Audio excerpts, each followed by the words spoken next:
Voilà. Bonjour Madame Gauthier, je vous remercie d'avoir accepté cette rencontre par Skype. Vous êtes une des organisatrices de la conférence Habitat 3 qui a eu lieu il y a 15 jours environ à Quito. Peut-être vous pourriez vous présenter pour mieux vous faire connaître chez nous et aussi nous parler un peu des résultats de cette importante conférence Habitat 3 qui n'est pas très bien connue ici, donc ça serait bien si vous pouvez un petit peu vulgariser. Merci. Bonjour Madame Gagnon et merci de me donner cette occasion de parler d'Habitat 3 parce que je vous rassure, Habitat 3, ce n'est pas seulement au Canada qu'on en parle peu. Je pense qu'on en parle peu, beaucoup moins que de la COP 21 et en France on est assez sensible à ça parce que la COP 21 a été très populaire. Donc je suis ravie des opportunités que nous pouvons avoir d'en parler un peu. Ça fait 2 ans que je travaille sur cette préparation de la COP 21 en tant que déléguée France, représentante du gouvernement français, puisque je travaille au ministère du logement et de l'habitat durable. Et à ce titre-là, avec 9 autres pays, on a constitué un bureau qui représente l'ensemble des gouvernements nationaux des Nations Unies en charge de la préparation de cette conférence avec évidemment les Nations Unies et le secrétariat d'Habitat 3 qui a été constitué. Et donc Équateur et France ont donc été élus par ce bureau pour être les deux coprésidents. Donc j'assumais pendant ces 2 années de préparation la coprésidence du comité préparatoire avec la ministre équatorienne du logement et du développement urbain durable. Alors Quito est derrière nous maintenant. Grande étape. Grande étape pourquoi? Parce que cette conférence Habitat 3 est une phase importante de reconnaissance par les Nations Unies du rôle de la ville. Tout à fait légitime et justifié, hein, vous le voyez bien quand on travaille dans le développement urbain durable, on est maintenant à des taux d'urbanisation importants, des taux d'urbanisation qui continuent à croître de façon très exponentielle dans certaines régions du monde, se stabilisent dans d'autres, dans la nôtre, en tout cas dans la vieille Europe.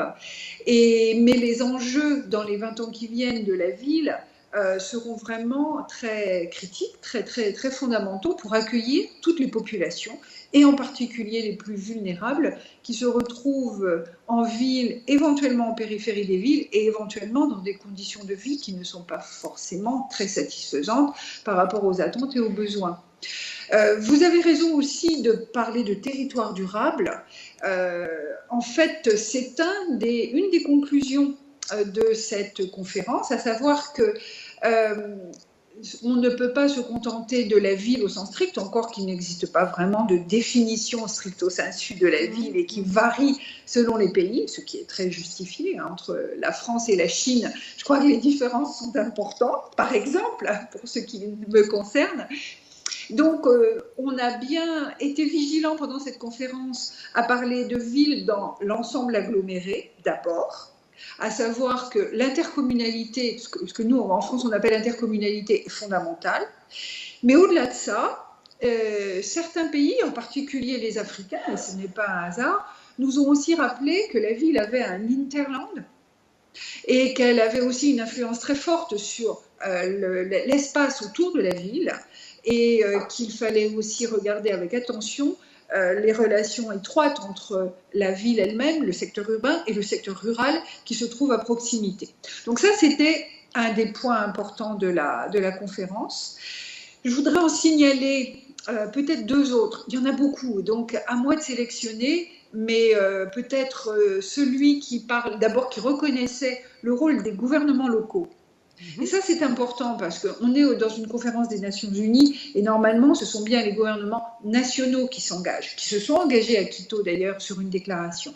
Mais ils ont reconnu que les collectivités locales et les décideurs locaux, eux aussi, ont un rôle fondamental pour les décisions qui auront à être prises au niveau local. Et c'est important. C'est d'autant plus important que cette idée de subsidiarité et de décentralisation, cette fois, est bien accueillie et reconnue dans la déclaration. Et puis le troisième point, peut-être, que j'ai bien aimé parce que c'est aussi des réflexions sur le concept de la ville. C'est ce concept du droit à la ville qui a été beaucoup discuté à Quito. Entre des groupes de pays qui avaient peut-être des visions un peu différentes de ce que peut être la ville. Certains pays d'Amérique latine, mais pas seulement, qui reconnaissent et qui veulent faire passer ce message de droit à la ville comme une ville solidaire, humaniste, où la coopération entre habitants permet de mieux vivre, permet d'aller vers le bien-être et le mieux vivre qui sont fondamentaux. D'autres pays qui sont plutôt toujours dans cette idée de vouloir aller vers plus de croissance économique qui amène l'emploi, l'emploi amenant les ressources et les ressources amenant aussi le bien-être. Mais ce sont deux conceptions assez différentes. Et donc, la déclaration que nous avons entérinée et agréée pendant la conférence parle de ce droit à la vie et commence vraiment à poser la question pour que nos spécialistes et nos décideurs puissent eux aussi réfléchir un petit peu plus loin sur ces questions-là. Beaucoup d'autres points, mais ce que je peux peut-être dire, et c'est peut-être aussi le point important, c'est que Quito n'est pas une fin en soi, et on a vraiment cherché à ce que ça soit le cas, mais plutôt un démarrage, puisque ces conférences ont lieu une fois tous les 20 ans. Beaucoup nous ont fait cette remarque, c'est beaucoup, une fois tous les 20 ans, la ville change énormément. Donc cette conférence doit être un démarrage pour une mise en œuvre et un changement de paradigme, de façon à ce que tous, gouvernements nationaux, gouvernements locaux et toutes les autres parties prenantes qui font la ville, puissent s'engager à faire bouger les choses et à donner aux villes les moyens d'une mise en œuvre et d'un travail de réalisation et de terrain qui va permettre de rendre les engagements concrets. Le travail commence. Le travail commence. Le travail commence, exactement. Au niveau des Nations Unies, nous, au niveau de l'Europe, on a commencé. J'espère qu'au Canada, c'est le cas ou ça sera le cas aussi. Au niveau de l'Europe, il y a déjà des engagements qui sont pris. Une première stratégie européenne sur la ville qui n'existait pas avant, d'une part, et puis d'autre part, des actions aussi qui permettent de lier un peu plus les villes européennes et les autres villes du monde, ce qui me réjouit beaucoup. Et puis donc en France aussi, on a des engagements qui sont pris avec notre agence de développement, avec nos ministères, les ministères concernés. Et je pense que c'est à partir de ces éléments-là, si tous les pays s'engagent, que l'on pourra avoir des réponses, qu'elles soient économiques, financières, de capacités et de moyens pour que les villes du monde, les villes de tout le monde, du nord comme du sud, puissent répondre aux enjeux des 20 ans qui viennent. Et est-ce que la durabilité a été un enjeu important pendant cette conférence? Est-ce qu'on en a discuté? Quel lien on a fait avec les objectifs du millénaire, par exemple, ou avec les stratégies des Nations Unies, ou sur le développement durable? Donc, est-ce qu'on a réussi à attacher ensemble un peu tous ces grandes déclarations? Comment ça peut se traduire sur le terrain? Oui, tout à fait. C'était même un enjeu qui a été un peu critique et primordial pour beaucoup, parce que Habitat 3 n'a pas une grande visibilité, c'était votre remarque tout à l'heure, et comme nous voulions vraiment accroître la visibilité d'Habitat 3, des conférences Habitat et de la ville, nous avons pris la décision, et c'est très clairement reconnu dans la déclaration, que le suivi d'Habitat 3 serait lié au suivi des objectifs du développement durable.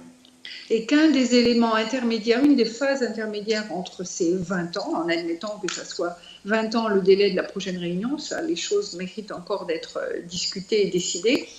En tout cas, tous les 4 ans, puisqu'il y aura une réflexion et des analyses des indicateurs des ODD, des objectifs du développement durable, tous les 4 ans, nous, sur les conférences Habitat, nous amènerons également les analyses et les mesures des indicateurs plus liés à la ville, de façon à ce qu'ils soient intégrés sur les indicateurs globaux des objectifs du développement durable. Donc il y aura un lien direct, un lien important, parce que ça permettra tous les 4 ans de faire aussi un bilan d'Habitat 3. Donc on n'attendra pas 20 ans en fait pour reparler d'Habitat 3.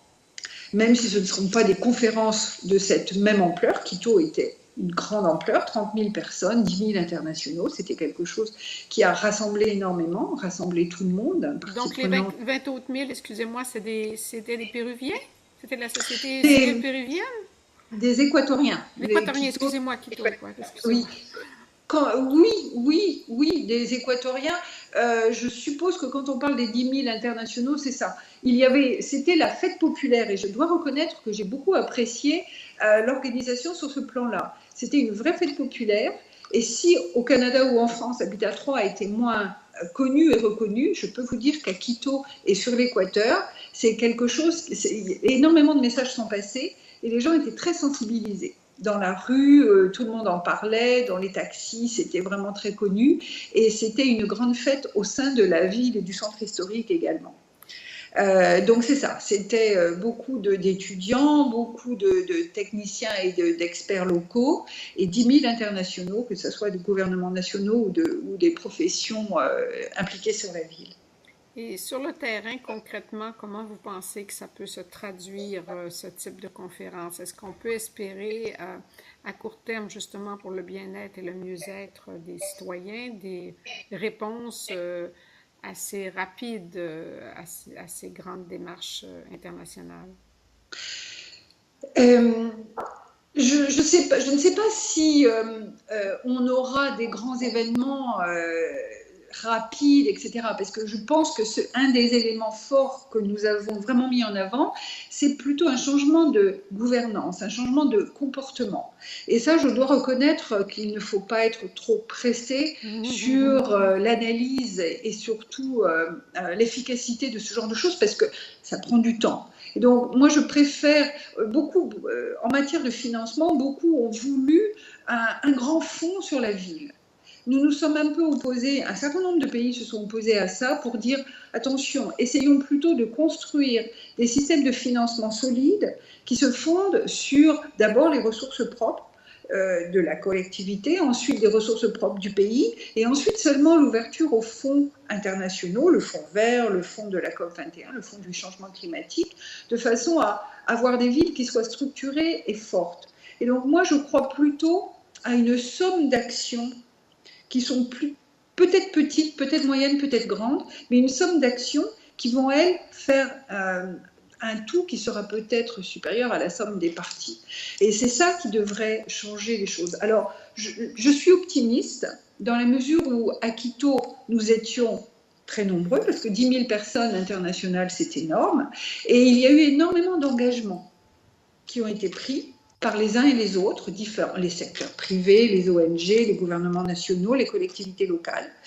Et le travail d'ONU Habitat, le travail des Nations Unies et le travail des différents pays, sur lequel j'espère la France sera, et sans doute j'espère le Canada aussi, sera aussi de vérifier que toutes ces actions, tous ces engagements vont trouver leur efficacité dans leur mise en œuvre. Et donc c'est comme ça qu'on va pouvoir bouger. Et pour terminer, est-ce que vous pensez que les collectivités locales, justement, peuvent influencer la démarche du monde, le changement qui s'impose? Est-ce qu'on est dans une démarche inductive ou on est encore dans une démarche déductive, c'est-à-dire que l'international va dicter au local qu'est-ce qu'il faut faire? Je peux vous dire une chose, et j'avais déjà été. Alors, ma réponse, elle commençait en décembre 2015 à la COP21, où j'ai vu le rôle des collectivités locales. Et j'avoue que j'osais espérer avoir aussi une présence des collectivités locales aussi forte à Quito qu'elle l'était à Paris, et je n'ai pas été déçue. Ces collectivités locales, qui est très organisée d'ailleurs, à travers la CGLU, Comité, collectivités et gouvernements locaux unis, qui est un réseau mondial puissant, étaient là, ont donné des idées, des actions, ont dit qu'elles voulaient participer de façon active et qu'on ne pouvait plus continuer à parler d'Habitat 3 sans elles, et à juste titre. Aujourd'hui, tout n'est pas encore complètement établi pour savoir comment elles peuvent avoir un rôle à jouer dans les décisions à prendre, mais elles sont présentes. Elles sont présentes dans leurs engagements. Elles veulent être présentes, et je pense qu'elles doivent l'être, dans les décisions à prendre sur le développement urbain durable. Et je ne me fais pas de soucis sur leur efficacité et leur réaction si jamais on ne leur donne pas assez la parole.